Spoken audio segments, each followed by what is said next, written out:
नमस्कार, न्यूज 24 के खास कार्यक्रम आमने सामने में आपका स्वागत है।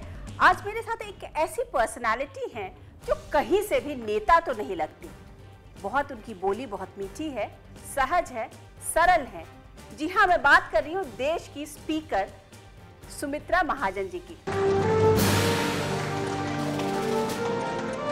जिनके चेहरे पर हर वक्त मुस्कान रहती है और जिनके मिलनसार स्वभाव का हर कोई मुरीद है, जिन्हें लोग सम्मान से ताई कहते हैं, वो हैं 16वीं लोकसभा की स्पीकर सुमित्रा महाजन।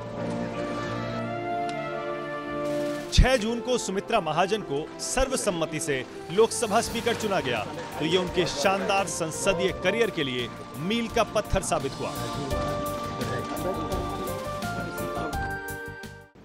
कि महाजन येन गतः पंथाः, महाजन जिस राह पर चलते हैं उस राह पर चलना अच्छा होता है। और यहाँ तो महाजन स्वयं विराजित है, तो इस सदन को उस रास्ते पर चलना और अधिक उचित होगा। मैं आपको बहुत बहुत शुभकामनाएं देता हूँ। ये सुमित्रा महाजन का करिश्मा है कि चाहे सियासी हवा का रुख जो हो, मध्य प्रदेश के इंदौर से उनका चुनाव जीतना पक्का माना जाता है। 1989 से लगातार 8 बार वो बीजेपी के टिकट पर चुनाव जीत चुकी हैं और इस वक्त लोकसभा में संसद की सबसे वरिष्ठ महिला सांसद हैं। लोकसभा के प्रक्रिया तथा कार्य संचालन नियमों के नियम 9 के अंतर्गत मैंने निम्नलिखित सदस्यों को सभापति तालिका के सदस्य के रूप में नामनिर्दिष्ट किया है। सुमित्रा महाजन के पास सरकार में रहने का तजुर्बा भी है। वाजपेयी सरकार में वो केंद्रीय मंत्री भी रहीं। वो ऐसे वक्त लोकसभा अध्यक्ष बनी है जब 30 साल बाद पहली बार लोकसभा में बहुमत की सरकार है। भले ही सत्ता पक्ष बहुमत में हो और विपक्ष बिखरा पड़ा हो, लेकिन ताई के सामने चुनौतियां भी तमाम हैं। आज आमने सामने में न्यूज 24 की editor in chief Anuradha Prasad के साथ हैं लोकसभा की अध्यक्ष सुमित्रा महाजन। सुमित्रा जी, बहुत बहुत आपका स्वागत है न्यूज 24 के इस कार्यक्रम में। ये बताइए कि लोग आपको ताई बोलते हैं और आजकल मैंने सुना है कि ऑफिशियली भी आपके नाम के साथ ताई जुड़ गया है। अब वो ऐसा हुआ ना कि मैं महाराष्ट्र से हूँ, इंदौर में भी खूब सारे महाराष्ट्रियन हैं और मराठी में बड़ी बहन को ताई बोलते हैं। बड़ी बहन को हो या इन जनरल बहन को ताई बोलते हैं। तो वहाँ आते से ही इन जनरल, यानी जिस समय मैं पॉलिटिक्स में भी नहीं थी जी, मैं बाकी काम सोशल करती थी कुछ, तो भी बोलते समय एकदम या तो भाभी बोलते थे या बोलने वाले सुमित्रा ताई बोलते थे। अब वो होते होते सुमित्रा ताई वो बहुत लंबा लगने लगा होगा वर्ड सभी को, तो उसकी केवल ताई बाकी रह गई। तो ताई ही ज्यादा बोलते हैं। तो अब ऑफिशियली आपके नाम के साथ सुमित्रा ताई महाजन लग गया। अब क्या करूं? नहीं, केवल सुमित्रा ताई महाजन नहीं, ताई ही केवल। अच्छा, यानी इतना हो गया कि कभी रिक्शा वाले को आप बोलोगे कि सुमित्रा महाजन क्या, तो भी उसके ध्यान में आप उसको बोलोगे ताई के घर जाना है तो हो सकता है जल्दी ले आए। कहते हैं कि प्रधानमंत्री, राष्ट्रपति सभी आपको ताई बोलते हैं। हाँ, हमारे पार्टी के तो सभी लोग ताई ही बोलते हैं, मगर अब इतना वो सुनते सुनते ऐसा हो गया कि पार्लियामेंट में भी बहुत सारे लोग अब ताई बोलने लगे। सुना कि जब राष्ट्रपति जी ने आपसे मिले तो न बोला नमस्ते ताई। सही है ये? होता है, बहुत से लोग ताई बोलते हैं। अच्छा, ये बताइए कि कयास तो लग रहा था कि आप स्पीकर होंगी, आपका इतने साल से आप पार्लियामेंट में रही हैं और इतना तजुर्बा है आपका पार्लियामेंट में, लेकिन आपको विश्वास था कि आप स्पीकर बनेंगी 16वीं लोकसभा की? देखो, एक बात तो है, जब से जैसे रिजल्ट लगा और ये हो गया कि हमारी सरकार बन गई, तो इतना तो विश्वास था मुझे कि कुछ ना कुछ तो पद लेना पड़ेगा, मिलना है। और जब फर्स्ट लिस्ट में मिनिस्ट्री में नाम नहीं आया तो ज़रूर ऐसा लगा कि हाँ, इन्होंने कुछ ऐसा ही सोचा होगा, या तो स्पीकर बनाएंगे, ऐसा कुछ सोचा होगा। मैं तो किसी से मिली नहीं थी, मगर लोगों ने भी यही अनुमान लगा दिया था। इंदौर के लोग तो बहुत उत्सुक थे, तो जब मिनिस्ट्री में नाम नहीं आया तो सबने कहा इसका मतलब अब तो आप स्पीकर बनना है। ये थोड़ा सा लगाया था अनुमान जरूर सबने। बहुत बड़ा पद होता है कॉन्स्टिट्यूशनली स्पीकर का, राष्ट्रपति, उपराष्ट्रपति और प्रधानमंत्री के बाद कॉन्स्टिट्यूशनली स्पीकर जो है वो उसकी उस पद की बहुत गरिमा होती है। तो उस पद पर जब आप बैठी तो आपको क्या लगा, किस बात का एहसास हुआ? एक तो वास्तव में पहले तो बहुत अच्छा लगा, अच्छा इन द सेंस ये लगा कि आज तक की हुई जो मेहनत की है, मेरे माता पिता के संस्कार, मेरे सास ससुर ने मुझे बढ़ाने के लिए जितनी भी मेहनत करी हूँ, ये सबके आशीर्वाद कहीं ना कहीं फलीभूत हो गए। लेकिन उस समय एक गंभीरता भी मन में आ गई, थोड़ी मैं गंभीर भी हो गई कि अब इतनी बड़ी जिम्मेदारी है और इस सदन को चलाना इतना आसान भी नहीं है। सभी सांसदों को साथ में ले करके और सदन को चलाना, ऐसे में भी जब सत्तारूढ़ पार्टी के 300 से ज़्यादा सभी मिलकर के सदस्य हैं, विपक्ष बिखरा हुआ है, छोटे छोटे इसमें बटा है, ऐसे में सबको साथ में सबको महत्व देते हुए, क्योंकि प्रजातंत्र में पक्ष और विपक्ष को दोनों का अपना महत्व है। लेकिन विपक्ष इतना बिखरा हुआ है तो विपक्ष का तो कोई रोल ही जैसे कहते हैं कि नहीं रहेगा। एक मेरे ये नहीं समझ में आता, विपक्ष का रोल कोई चिल्लाना तो नहीं होता है, मैं जो मानती हूँ। हम भी विपक्ष में बैठे, मैं भी विपक्ष में कई बार बोल चुकी हूँ, अपनी बात रख चुकी हूँ, तो चिल्लाना नहीं है। विपक्ष ने जो भी कानून सामने बनने के लिए आएगा उसके प्लस माइनस सब स्टडी करके एक अच्छा कानून बनाने में सहयोग देना है। आखिर सबका मोटो तो एक है ना कि इस देश को ऊंचा उठाना है। तो विपक्ष की भूमिका यही है कि सत्ता पक्ष अगर जरा से भी कहीं ढील छोड़ता है, किसी कानून बनाने में कुछ थोड़ी सी भी गलती हो, उसको सुधारना है। मैं विपक्ष का अर्थ ये लेती हूँ कि जरा सी भी कहीं रहती है कसर, उस कसर को इन्होंने पहचान करके पूरा करवा देना है। अच्छा, ये बताइए ताई, बड़े लोग जानना चाहते हैं और खास करके हर मीडिया वाला तो ये जानना चाहता है कि देश में नेता विपक्ष कौन होता है। नेता विपक्ष का बहुत स्टडी करना पड़ेगा। देखो, नियम के अनुसार जो भी मैं अभी सुन रही हूँ, मुझे अब समय मिला है थोड़ा सा, तो मैं उसको देख रही हूँ कि कब कब क्या परिस्थिति आई, कब कैसे हुआ। 84 में और तीन चार बार जो है हाँ, नेता विपक्ष नहीं बन पाए, कोई नहीं बन क्योंकि पाया, 10% से कम था, इसलिए नहीं बन पाया, ये भी हुआ है। अब वो भी मुझे उस समय के स्पीकर के क्या है, उन्होंने क्या रूलिंग दिया, वो भी देखना पड़ेगा। वो अभी देखा नहीं मैंने, अभी इतनी जानकारी निकाली है। फिर 10% की बात है, फिर बड़ा पक्ष की भी बात है, ये सभी चीज़ें मुझे स्टडी करना पड़ेगी। अच्छा, हर एक के अपने अपने दावे तो हैं, मेरे पास अभी किसी का कुछ दावा नहीं आया है। कहते हैं कांग्रेस ने लिख के दिया है आपको। नहीं, माफ करना, मेरे पास ऐसा कोई भी पत्र नहीं है। सभी पक्षों का, जैसा मैंने कहा, जो पत्र आता है कि हमारे दल का ये नेता, ये व्हिप रहेगा, इस प्रकार की जानकारी स्पीकर को देने की पद्धति है। तो एक पत्र जरूर है, जनार्दन जी द्विवेदी शायद उनके महासचिव जो है, हाँ, तो शायद उनका है, मैंने नीचे, मगर उन्हीं का है कि खड़गे जी जो है वो उनके दल के नेता रहेंगे, ऐसा है। तो आपको लगता है कि देश के लिए यह जरूरी है कि एक नेता विपक्ष हो, क्योंकि उससे लोकतंत्र में, जैसे आपने भी कहा और आप जिस चीज में विश्वास रखती हैं कि पक्ष और विपक्ष दोनों ही स्ट्रांग हो, तभी देश का प्रजातंत्र, देश अच्छे से चलता है। आपने बात ठीक कही। देश के लिए जरूरी है पक्ष और विपक्ष मजबूत हो, मजबूत इस तरीके से कि अपनी बात जो मजबूती से रखे, ऐसे विपक्ष का होना बहुत जरूरी है। मैंने जो शुरू में आपको कहा कि कोई भी कानून बनाना चाहे, कोई भी ऑर्डिनेंस निकाले, कोई भी और प्रोजेक्ट सामने आएंगे, बजट सामने आएगा, तो उस पर एक अच्छी राय रखने के लिए विपक्ष का होना जरूरी है। और इसलिए ये मुझे देखना कहा ये जाता है कि जैसे नेता विपक्ष होता है, अब मुझे बताऊं तो कि पहली बात ये है जी, उसका एक कद अलग होता है, उसके कद की वो जो उसके साथ वेटेज चलता है कि नेता विपक्ष है, मतलब विपक्ष के सारे लोग। अब ये वेटेज किसने देना? जैसे कौन सत्ता पक्ष में आए, वेटेज प्रजातंत्र में कौन देता है? मैं ये नहीं कुछ बोल रही हूँ, तो कहीं ना कहीं ये हमें ध्यान में रखना पड़ेगा, कौन देता है वेटेज। वो वेटेज मिला कि नहीं, वही तो परसेंटेज की बात है। वो वेटेज मिला कि नहीं, मैं ये समझने की कोशिश कर रही हूँ कि वोट परसेंटेज पर आप जाएंगी कि किस पॉलिटिकल पार्टी को, वो दोनों तीनों बातें मुझे देखना पड़ेगी। इसलिए मैंने कहा कि मुझे वेटेज नहीं देना है, मुझे जो भी कुछ मिला है उसका स्टडी करना है, और उसका स्टडी करके मुझे कुछ निर्णय ये देना है कि कैसा क्या रहेगा, कैसी पार्लियामेंट चले, आज तक कैसा क्या हुआ वो भी देखना। परंपराएं, जैसे मैंने कहा, परंपराएं भी देखना पड़ेगी, परंपराओं को अच्छा मोड़ देने की बात भी करना पड़ेगी। दोनों बातें। ये पार्लियामेंट की भी जो परिपाटी है उसमें कब क्या कैसे हुआ, उस समय के स्पीकर ने क्या अपना निवेदन दिया, उन्होंने क्या सोचा, एक्सपर्ट्स लोग क्या कहते हैं, फिर वो सब पढ़ने के बाद मुझे मेरा मत बनाना पड़ेगा।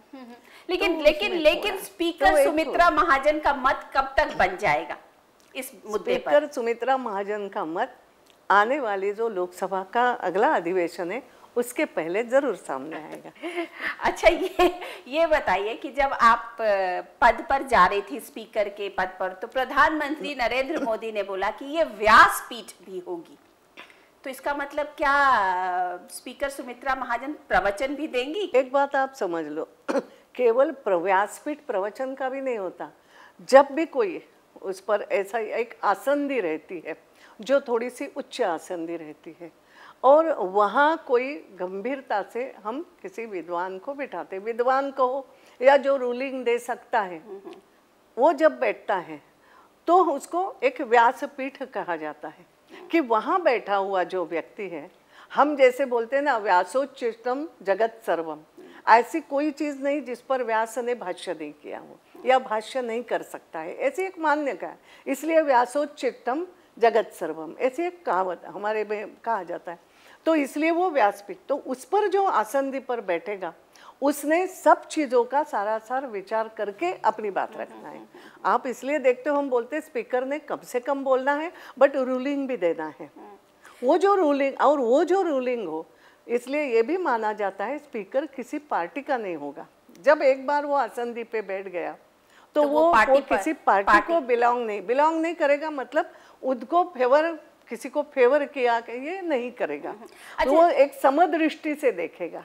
आपके जो प्रेडिसेसर्स थे, चाहे वो सोमनाथ चैटर्जी जी हो या मीरा कुमार जी हो, मीरा कुमार जी बार बार बोलती थी बैठ जाइए, या सोमनाथ दादा जो थे वो डांटते थे लोगों को, तो आप क्या करेंगी? आप कैसे लोगों को करेंगे? मैं क्या करूंगी वो आप देखो आगे अभी कैसे बताऊं? नहीं, लेकिन आपने तो सोचा होगा ना, क्योंकि कभी कभी देखने में आता है कि संसद के अंदर जो सांसद है वो भी काफी उपद्रव करते हैं, जिसे कह सकते काफी उधम करते हैं। ऐसा नहीं, उस समय जो परिस्थिति सामने आएगी उसके अनुसार ही आपको करना पड़ेगा। कड़कता तो थोड़ी धारण करना ही होती है, मगर उस कड़कता में रूल्स एंड रेगुलेशन की मजबूती भी लाना होती है, और आपकी बात भले ही वो सॉफ्टली कहो, आग्रहपूर्वक करना होती है, जिसका परिणाम कारक रीत्या बात अपनी कहना और फिर उसके अनुसार करना। तो आपने शायद पहले 2-4 दिन में आपने क्या देखा मुझे नहीं मालूम, एक कोशिश मैंने की है, और ये भी मैंने कहा जब बार बार इंटरप्शन होता है तब भी मैंने जो भी वर्षन दिया वो भी शायद सभी लोगों ने उसको देखा होगा। वो कोई मैंने तय करके नहीं, एक बात बता, मैं जो बोल रही हूँ मैंने तय करके नहीं बोला था। वहाँ बैठने के बाद वास्तव में होता है कि एकदम से कुछ बात आती है कि इस तरीके से करना पड़े। उस जगह की महत्ता ऐसी होती है, जगह की महत्ता होती है, सीट की महत्ता ऐसी होती है, बिल्कुल होती है। उस समय आप उच्च स्थान पे है और आपको ये मालूम है कि ये सभी जो बैठे हैं मुझे सबके साथ न्याय करना है, मुझे सबकी बात हमें सुनना है, और ऐसे वातावरण हमें बनाना है कि सब अपनी बात अच्छी तरीके से कर सके। So I have to give ruling, मुझे वो बनाना है वातावरण। ये जब भावना जिम्मेदारी की आती हो तो व्यक्ति अपने आप रिएक्ट करता है, और लगता है आपने देखा होगा मैंने वो रिएक्ट कर दिया था। ताई ये बात है कि जब 15वीं लोकसभा थी उस वक्त में बीजेपी ने संसद में नहीं चलने दिया, बहुत बार ऐसा हुआ। हर समय संसद का कार्य शुरू होता था और वो स्थगित कर दिया जाता था, संसद ठप पड़ गई। संसद का ठप पड़ने का मतलब कि सरकार का भी एक तरीके से ठप पड़ना। अब जब आप उस जगह पे हैं and when you look back, आपको बुरा लगता है? पहली बात तो ये है, मैं पिछली बार इस पर कोई टिप्पणी नहीं करना चाहती, लेकिन इतिहास आप लोगों को भी सामने है। कई बार ये भी हुआ कि अगर 3 बार उस समय के विपक्ष ने अगर कुछ करा भी हो, वेल में आए हो या जिस तरीके से आप बोल रहे हो ठप किया हो, तो उस बार के विपक्ष ने बिल पास कराने में सहयोग भी किया। लेकिन उससे भी हो सकता है ज़्यादा बार सत्ता पक्ष ने ही सदन नहीं चले ऐसी कार्रवाइयाँ भी की। दोनों बातें हो गई। मैं किसी को ना डिफेंड कर रही हूँ, ना आपने उस समय की बात छेड़ी इसलिए बोल रही हूँ कि उस समय कुछ ऐसा वातावरण बनता चला गया। स्थिति ये भी बनती थी कई बार कि सत्ता पक्ष के लोग भी वेल में आते थे, सत्ता पक्ष के लोग भी रेसिग्नेशन देते थे, सत्ता पक्ष के लोग भी संसद चलने नहीं देते, सो मेनी थिंग। तो ऐसी कुछ परिस्थितियाँ उस समय बनी। अब हमें सभी ने मिल करके इस बात को ज़रूर देखना है कि ऐसी परिस्थितियाँ नहीं बने। जनता ये नहीं चाहती। जो जिस तरीके से जनता ने कॉल दिया है, जिस जनता ने मैंडेट दिया है, प्रजा, मैंने इसलिए कहा प्रजातंत्र पर विश्वास हमारा मजबूत हो रहा है, तो जनता समझ रही है। और जो मैंडेट दिया है तो जनता ने कहा है ले लो, आपको जितना चाहिए उतना बहुमत ले लो, लेकिन अब सुशासन ला करके दिखाओ। That is the mandate. ये इसको मैं महत्व देती हूँ। ताई, पिछले कुछ सालों में चाहे संसद की गरिमा हो या विधानसभाओं की गरिमा हो, उसमें कमी आई। चाहे जम्मू एंड कश्मीर की असेंबली हो या यूपी की असेंबली हो या बिहार में, हर जगह पर ये वो जो माहौल दिखा, उससे संसद और सांसदों की या विधानसभा और एमएलए उनकी गरिमा पर बहुत चोट पहुंचा। आपको कुछ लगता है कि कुछ मूलभूत सुधार करना चाहिए इस पूरे प्रोसेस में कि लोगों को उन सब पर उस तरीके की क्रेडिबल विश्वास हो? मैं इतना ही कहूँ, देखो मैं कोई बहुत बड़ी नेता नहीं हूँ, मैं ये नहीं कहती हूँ कि मैं बहुत कुछ प्रभावशाली, लेकिन हर एक ने अपने मन में सोचना है। जो मैंने कभी सोचा कि ये हो रहा है कि जनता का पॉलिटिशियन पर से विश्वास उड़ रहा है। जनता ये सोचने लगी है कि पॉलिटिक्स यानी बहुत दलदल, गंदगी, भ्रष्टाचार, ये भ्रष्ट ही रहते हैं। तो जब मैंने पॉलिटिक्स में काम करना शुरू किया कि जिस समय ऐसा भी हुआ था कि पॉलिटिशियन जो है अपने स्वार्थ के लिए काम कर रहे हैं, राजनीति अपने स्वार्थ की चला रहे हैं, संविधान पर जैसे इनका भरोसा ही नहीं, हमें जैसा चाहिए वैसा संविधान को या नियमों को तोड़ मरोड़ रहे। यहाँ से मेरे जीवन की शुरुआत हुई एक्चुअली। तो मैंने अपने तो ये सोचा, पहले तो मैं उतना ही करती हूँ, मैंने कहा कि नहीं, इट शुड नॉट बी। अगर ये विश्वास जनता का टूटता चला जाए और ये हुआ कि राजनेता या राजनीति या संविधान को कोई भी कैसे भी तोड़ मरोड़ सकता है, ये अगर भावना प्रबल होती चली गई तो मेरे देश के लिए घातक है। और ऐसे में मैं केवल एक गृहिणी बन करके ये दृश्य देखूं, ये अच्छा नहीं है। I also have to work.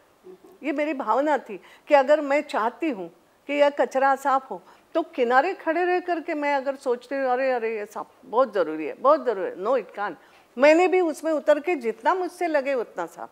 ये मेरी भावना, और मैं इस हेतु से राजनीति में आई भी। और मैं आज इतना ज़रूर दावे के साथ कह सकती हूँ, जो भी मेरा व्यवहार मेरे कॉन्स्टिट्यूंसी में हो, पॉलिटिक्स में हो, जो प्रामाणिकता, जो ईमानदारी, या पार्लियामेंट में भी आप देख सकते हैं जो मैंने कोशिश की है, वो कोशिश यही रही। और मैं ये चाहूँगी ऐसे लोगों की संख्या बढ़े। मुझे ये सतत करना है कि मेरे हाथ में अगर जरा सा भी कुछ आता है, पावर जिसको तुम कहती हो, तो मुझे ये कोशिश करना चाहिए इस ऐसे लोगों की संख्या, जो उदाहरण ऐसे हो सकते हैं लोगों के सामने कि नहीं नहीं, राजनीति खराब नहीं होती, ऐसे भी लोग हैं। और अभी जनता ने थोड़ा विश्वास दिखाया भी है। तो मुझे ये कोशिश, और इसलिए मैंने ये सोचा है कि मैं एक अच्छी सी ट्रेनिंग पद्धति तो है पार्लियामेंट में, मगर उसको मैं और अच्छे कैसे कर सकती हूँ, पार्लियामेंट मेंबर्स को कैसे मैं बता सकती हूँ कि पार्लियामेंट की लाइब्रेरी है, अरे आपके लिए है, स्टडी करो, उसका उपयोग करो, विभिन्न विषयों पर अच्छे मुद्दे सहित बोलो। बात पार्लियामेंट में हम आए इसीलिए आए हैं, केवल चिल्लाने के लिए नहीं। समझो, यहाँ आप, और इसलिए आपने देखा हो मेरा पहला जो भाषण था स्पीकर, एज ए स्पीकर, उस पर मैंने कहा कि आपकी कॉन्स्टिट्यूएंसी, आपकी जिम्मेदारी तो है, उसके लिए आपको काम करना ही है, मगर उससे भी ऊपर उठ के अब आप देश के हो, अब देश के लिए का, तो कहीं ना कहीं जितना मेरे से बने, मैं ऐसा है दूसरे को क्रिटिसाइज करने के बजाय, मैं गृहिणी हूँ ना, अगर जाले जलमट लगे हैं तो अपने ही हाथ में झाड़ू लेके साफ करो, कोशिश करो। ताई ये बात है कि अभी नरेंद्र मोदी जी ने कहा, प्रधानमंत्री नरेंद्र मोदी ने, कि 1 साल के अंदर संसद में जो दागी सांसद है उसको हटाना चाहिए। अब ये एक बहुत इम्पोर्टेंट बात है, क्योंकि कैसे हटेगा? बहुत ऐसे तमाम सांसद हैं जिनके ऊपर क्रिमिनल केस चल रहा हो, और सांसद ही नहीं, ऐसे और भी चुने हुए प्रतिनिधि होते हैं, तो इसका कोई आपके सामने कोई एक्शन प्लान है? नहीं, वो एक्शन प्लान मुझे नहीं बनाना है। मैंने कहा जैसे अब मेरी ड्यूटी इतनी है कि मैं संसद ठीक तरीके से चलाऊं, मैं संसद सदस्यों को ये कहूं कि इस तरीके से चलाओ, ठीक तरीके से अभ्यास करो, ठीक भाषण हो, ये तो मुझे देखना है। नरेंद्र मोदी जी ने उस समय, वो भी जब नेता चुने जाने वाले थे, उस बैठक की मैं बात करें, उसमें भी उन्होंने इस प्रकार से कई बातें कही थी कि अब आपको व्यवहार कैसे करना, ये सबको कहा। तो may be he will try for that. It is his duty, not my. Speaker Sumitra Mahajan यानी ताई से ये बातचीत जारी रहेगी, लेकिन एक छोटे से ब्रेक के बाद।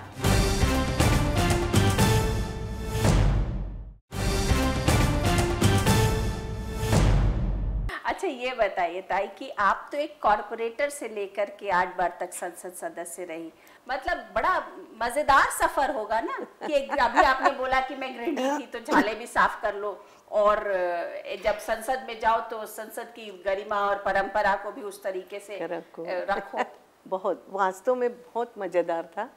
लेकिन वो सब करते करते मुझे अभी भी याद है कि मुझे बहुत सारे जो लोग जो मुझ पर प्रेम करते हैं, उन्होंने भी मुझे ठीक रखने में सहायता रखी है। अच्छा। बहुत बारीकी से मगर प्रेम से देखते थे। जैसे मेरे सासू जी ने, मैं अगर बाहर जा रही हूँ, वो इतनी बारीकी से देखती भी थी, मेरा ध्यान रखती थी कि मैं अगर बिना खाए जा रही हूँ तो मेरे पीछे पीछे दौड़ती थी कि थोड़ा खा के जाना, ऐसे नहीं, कभी मत जाया कर। तो आज भी मैं उसको ध्यान रखती हूँ कि नहीं, यूँ नहीं दौड़ना, पहले थोड़ा सा जो भी है थोड़ा खाओ फिर बाहर निकलो। मतलब एक बात ये। दूसरी जो बात होती है, उन्होंने हमेशा मुझे कहा अकेली नहीं जाओगी, तो कोई ना कोई महिला मेरे साथ शुरू से भी रही, तो किसी को साथ में रखा करो, मतलब अकेले नहीं चलना कि मैं कुछ बड़ी बन गई, नो, सावधानी भी जीवन में। एक और बात में बहुत मज़ेदार, जो स्त्री के जीवन के लिए, तो मुझे बहुत अच्छा लगा कि शुरू में जब मैं बाहर आई, फिर मेरे फोटो छपने लगे, पेपरों में आते ही थे होते। तो एक बहुत पुरानी हमारी एक महिला काम करने वाली, साथ में काम भी करती थी, वो एक बार मुझे किसी कार्यक्रम में मिली, तो उसने जो कमेंट करी उस समय, उन्होंने कहा कि ये नहीं कहा कि अरे तुम्हारे फोटो देख के बहुत छपती हो, बहुत बड़ी बन गई, नहीं। उन्होंने मुझे ये कहा, बड़ी थी मुझसे उम्र में, और उस समय तो मैं छोटी ही थी जब निकली, तब मतलब उस हिसाब से देखा जाए तो उन्होंने मैं कहा कि सुमित्रा तुम्हारे फ़ोटो बहुत छप रहे, बहुत अच्छा ये लगा कि उस फोटो में तुम्हारा पल्लू बिल्लू सब इतना व्यवस्थित जगह पे रहता है, बहुत अच्छा लगा। दैट मीन्स मैंने तुरंत वो बात रिकॉर्ड करी।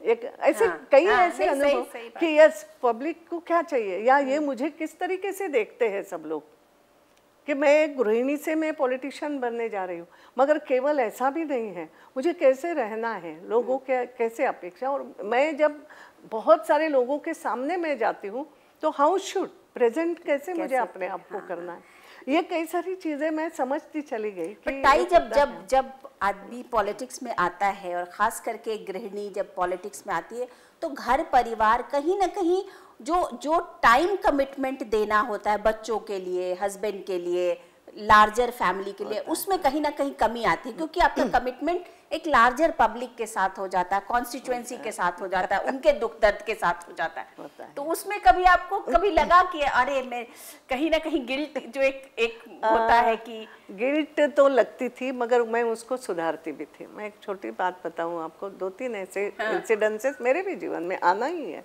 ऐसी कोई बात नहीं।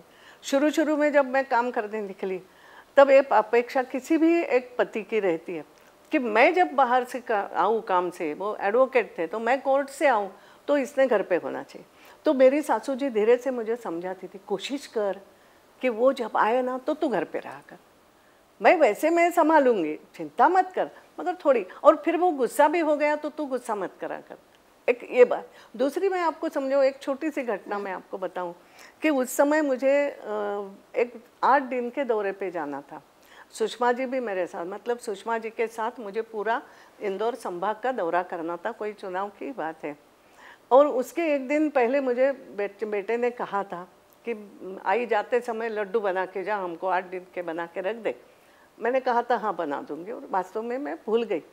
अब सुषमा जी सुबह आ गई कि चलो निकलना है ना, तो निकलने के लिए मैं तैयार हो गई, तो बेटा ने जोर से नहीं तूने लड्डू तो बनाए नहीं जाएगी।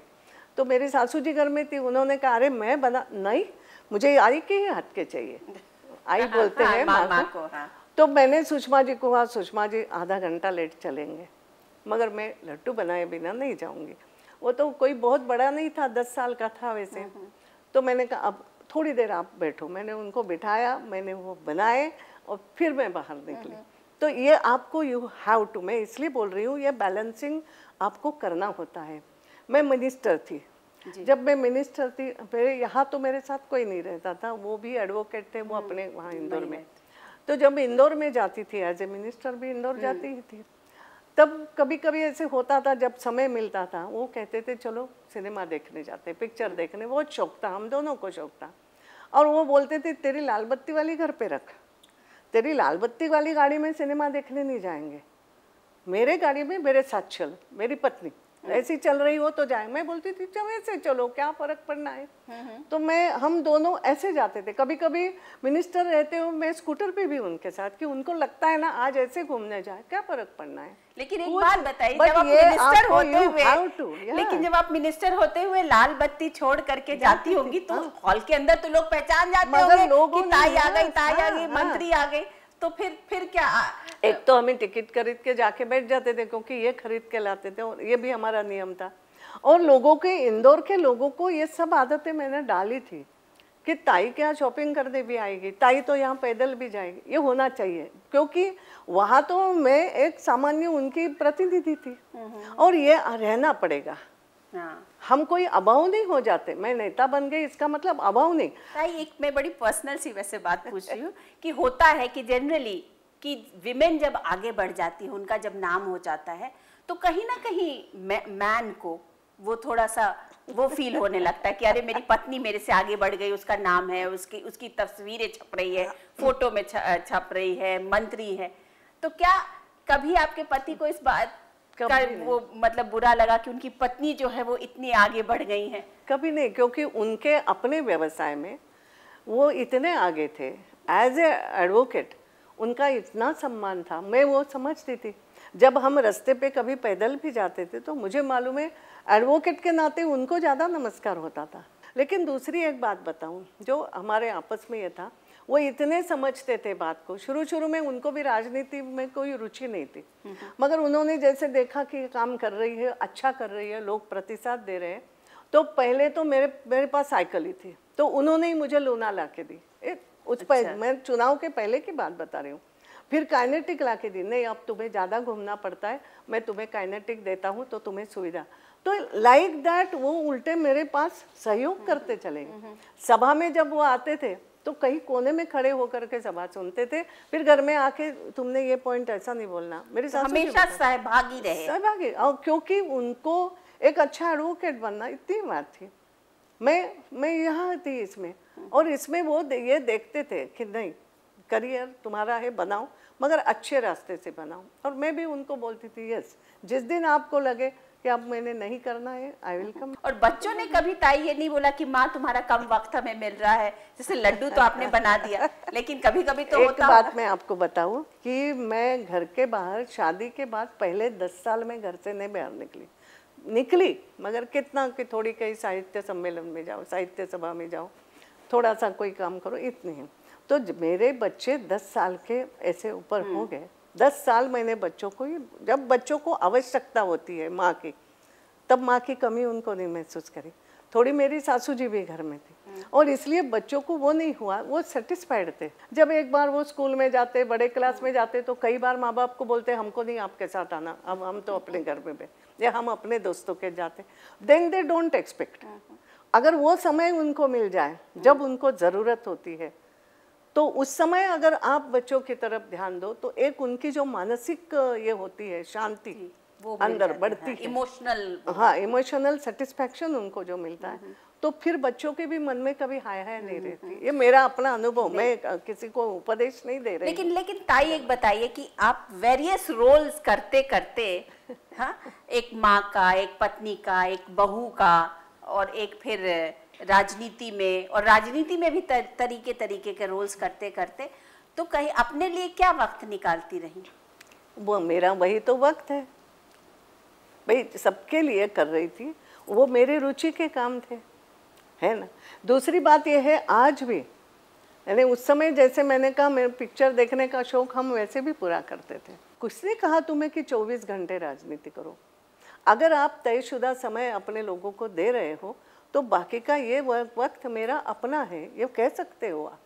मगर हाँ, उसमें एक समय पहले मेहनत करके एक समय आना पड़ता है, आपका लाइफ रेगुलर थोड़ा रखना पड़ता है, बट इट शुड भी, लोगों को ये एहसास कराते रहना चाहिए भाई ये मेरा अपना, मेरा समय। ताई बोला ये जाता है कि 33% परसेंट रिजर्वेशन विमेन का होना चाहिए संसद में। उस पे बातें तो बहुत होती हैं, लेकिन काम नहीं हुआ है। तो क्या हम ये सोच सकते हैं कि सुमित्रा ताई महाजन के अंडर की स्पीकरशिप में ये बिल भी पास हो जाएगा और 33% रिजर्वेशन फॉर विमेन मिल जाएगा? ऐसा होता है तो मुझे बहुत बहुत बहुत खुशी मिलेगी। ये बात भी उतनी ही सही है, हम सब मिलके प्रयास करेंगे कि ऐसा हो जाए। लेकिन आपको लगता है कि उसके दिन कुछ दिखने लगा है? क्योंकि एक पार्टी जो बीजेपी, जो सत्ता पक्ष की पार्टी है, उसके पास पूर्ण बहुमत है, वो खुद बहुमत में है, तो उसे और लोगों के सहारे कुछ कहने की जरूरत नहीं है। मैं बताऊं, आपने अगर राष्ट्रपति का अभिभाषण देखा हो, और साधारणतः आपको भी मालूम होगा कि जो राष्ट्रपति का अभिभाषण होता है वो सरकार क्या सोच रही है उस पॉलिसी का एक आईना होता है कि देखो इसमें we want to do this, ऐसा मैं मानती हूँ कि उसको वो प्रस्तुत करते हैं कि सरकार ये करना चाहती है, सरकार ये करना चाहती है। तो उसमें अगर आपने देखो जिस तरीके से महिलाओं के लिए बात की है, तो हम आशावादी तो है उसके लिए। अच्छा ताई, अंत में आप तो इतनी सहज हैं, सरल है, कहीं भी आपने बताया स्कूटर पे भी मैं बैठ के चली जाती थी और कहीं भी पैदल भी चली गई। अब स्पीकर ऑफ द हाउस, तो उसके साथ बड़ा तामझाम होता है, तमाम परंपरा होती है, बहुत सारी सिक्योरिटी होती है, और एक उसका प्रोटोकॉल होता है, क्योंकि चौथे नंबर का कॉन्स्टिट्यूशनल पोस्ट है। तो उससे कुछ थोड़ा अटपटा लग रहा है आपको? अभी तो नहीं, क्योंकि अभी ये 2-4 दिन तो मैं सबके अभिनंदन ले रहे हुए लोग मिल रहे, लेकिन मन में मेरे भाव तो है कि मेरे से सब कैसे होगा, रियली हमसे अभी वो प्रोटोकॉल मुझे समझना भी है। लेकिन मैं बताऊँ ना, या तो होता है, मैं साइकोलॉजी की स्टूडेंट हूँ, तो जो मुझे मेरे क्षेत्र के लोग भी जो मिलने आते हैं ना, मैं उनको धीरे धीरे बोल रही, देख रहे बाबा, अब थोड़ा इन बातों का ध्यान रखना पड़ेगा, नाराज मत होना। I started saying something like that. आपने पहले से ही सबको अब क्या करूं? अच्छा वो भी समझ रहे हैं, हाँ नहीं ताई हम समझ रहे हैं, तो I started। मगर हाँ कभी कभी जरूर लगता है, जैसे मेरी पोती का ही कल फोन था, तू कब आ रही है? तू घर पे ही आएगी ना, सर्किट हाउस में तो नहीं जाएगी? मैंने कहा नहीं घर, तो एक ये भाव तो जरूर है। तो मुझे भी थोड़ा लग रहा है कि मैं कैसे, मुझे वास्तव में आदत नहीं, अब देखिए कैसे मैं क्या करती हूँ। ताई की जो इंदौर की राजनीतिक विरासत है उसे कौन देखेगा? क्या आपकी फैमिली के लोग आगे आएंगे, बेटे आएंगे? देखो मैं कोई राजा या महारानी थोड़ी हूँ, प्रजा तय करेगी, मैं थोड़ी, मुझे किसने आगे बढ़ाया? कोई मेरे ससुर ने टिकट दिया क्या मुझे तो ठाकरे जी ने दिया, जो हमारे संगठन के प्रमुख थे। उन्होंने मेरी या तो पहचान लिया कि हाँ ये कर सकती है, तो संगठन ने मुझे आगे बढ़ाया। मुझे जिताया किसने? संगठन ने मेहनत करी, कार्यकर्ताओं ने मेहनत करी। तो मैंने विरासत ये ज़रूर डाली है।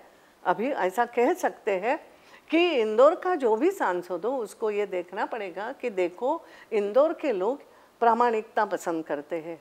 समझ लो इंदौर के लोग प्रामाणिक काम को पसंद कर रहे हैं, ईमानदारी पसंद कर रहे हैं, सादगी पसंद कर रहे हैं। ये विरासत ज़रूर मैंने डाली है। थैंक यू सो मच ताई, हमसे बात करने के लिए आपका बहुत बहुत शुक्रिया। तो ये थी आमने सामने में स्पीकर सुमित्रा महाजन जी। अगले हफ्ते मैं अनुराधा प्रसाद किसी नई पर्सनालिटी के साथ आपसे फिर मुलाकात करती हूँ। तब तक के लिए नमस्कार।